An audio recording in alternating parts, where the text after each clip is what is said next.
Welcome back to Under the F-250. We're in the front this time. Gonna replace the front diff fluid today.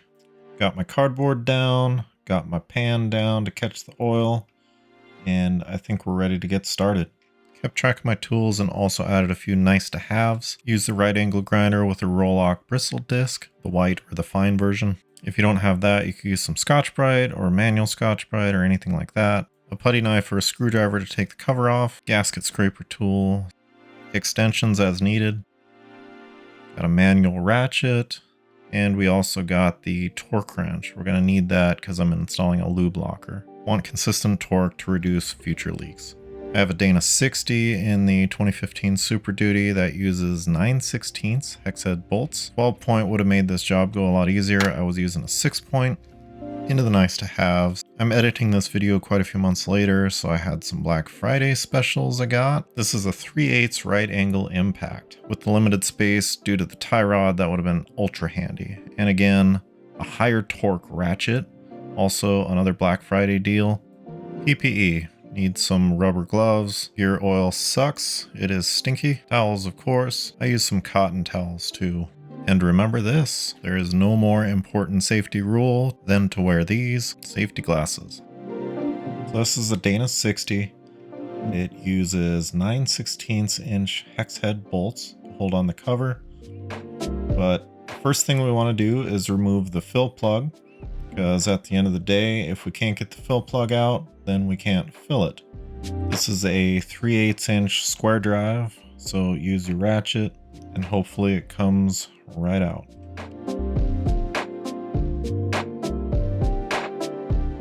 It smells beautiful. I can already smell it. Oh. Well, there's fluid, so that's a plus.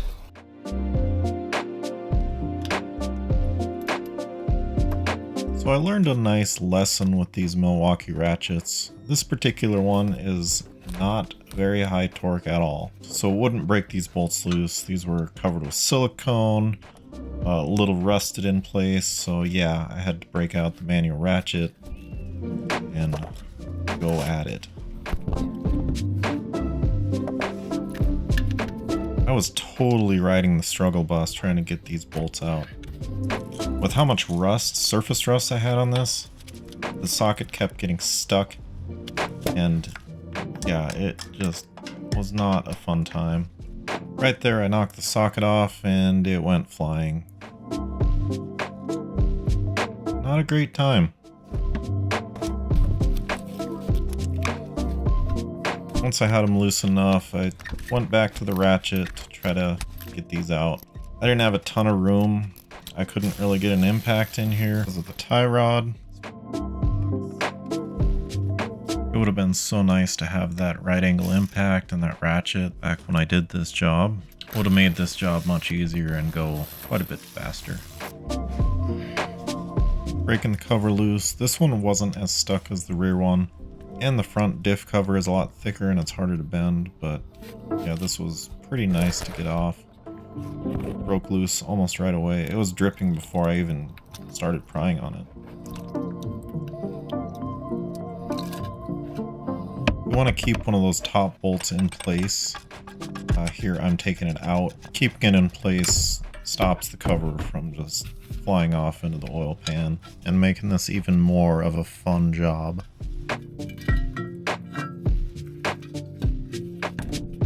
This is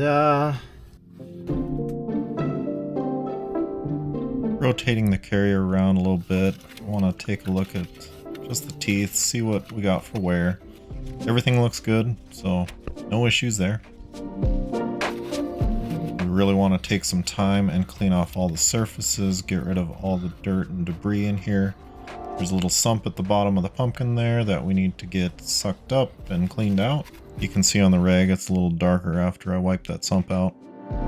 Doing a LubeLocker on this install. I really don't like silicone and these things work awesome. Had really good experience with the rear.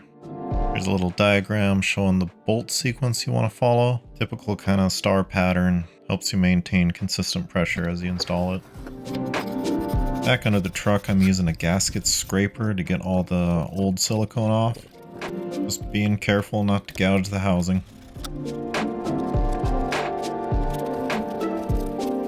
Little wipe down there.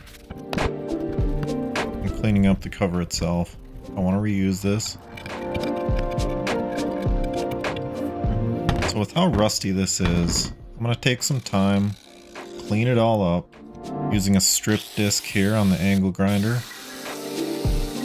Getting all the rust off, I'm going to repaint it, just spray paint it black. Switch to a knotted cup brush, help get in the nooks and crannies.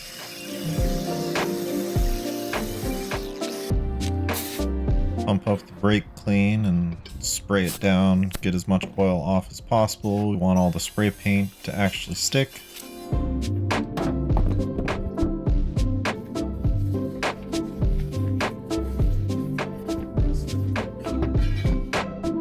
Using the Roloc Bristle disc, it's got quite a delicate touch and it's pretty hard to overgrind the steel and ruin the mounting surface. Using some blue tape to mask off the mating surface. Doing a final wipe down on the actual face of the cover, and then throwing the plug back after I wrapped it a little bit with some blue tape to keep the paint out of the threads. So I'm also going to use the Bristle disc down here. That disc does contain a ceramic abrasive, so I'm just covering with some cotton towels, keeping any stray abrasives from getting in the gear set and the bearings and all that. And this thing just strips off all that stray silicone, even cleans up some of the rust. You can see how delicate this thing is. It doesn't even mess with the factory mill marks. Highly recommend one of these guys.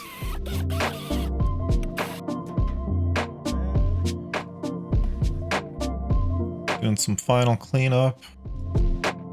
Make sure you pull out all your towels and everything that you used. You don't want to leave those in there. So pulling out the manual, need to verify what my fluid is.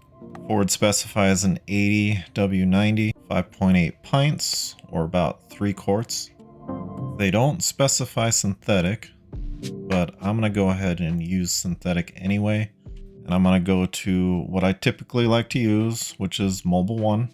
And you'll see I'm not using 80-90, I'm using 75-90.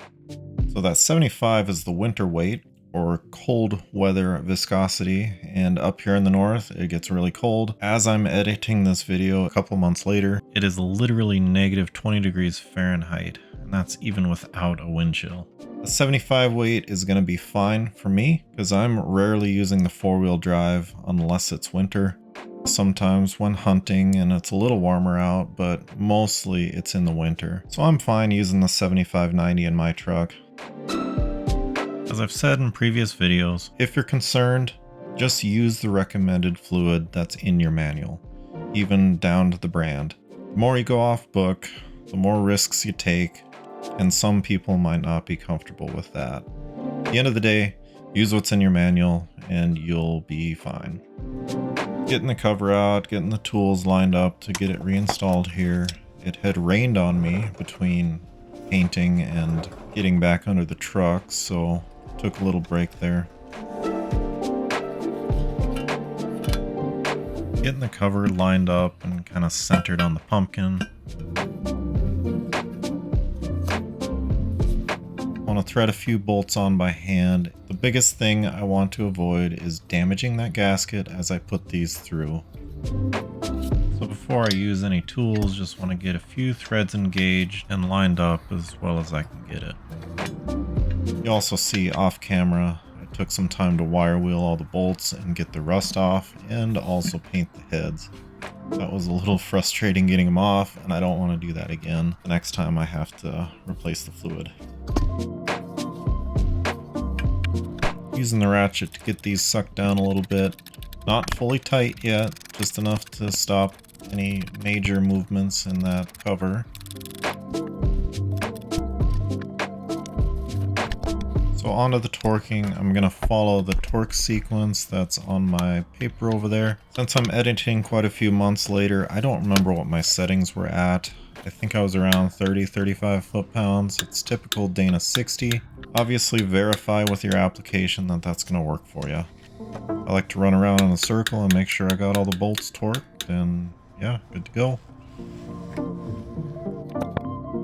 Starting the fill, we got quart 1 going. On to quart number 2. And quart number 3. And we want to see a little stream of oil run out of there. As soon as we hit that, we are good. That might be a little overfilled, but that'll be fine. It'll drain out to level here soon.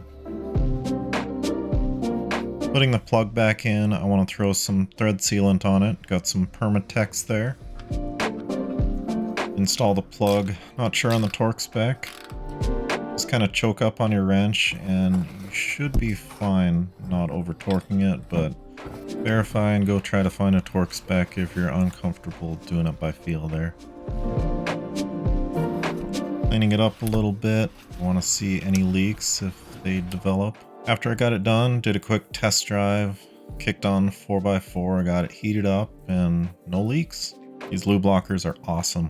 And of course, I forgot to install my axle tag when I put the bolts back on, so just threw it in the glove box for future reference. And we can go ahead and call this job done. Thanks for watching and making it to the end. Planning on doing an ATF drop here on the F-250 here soon.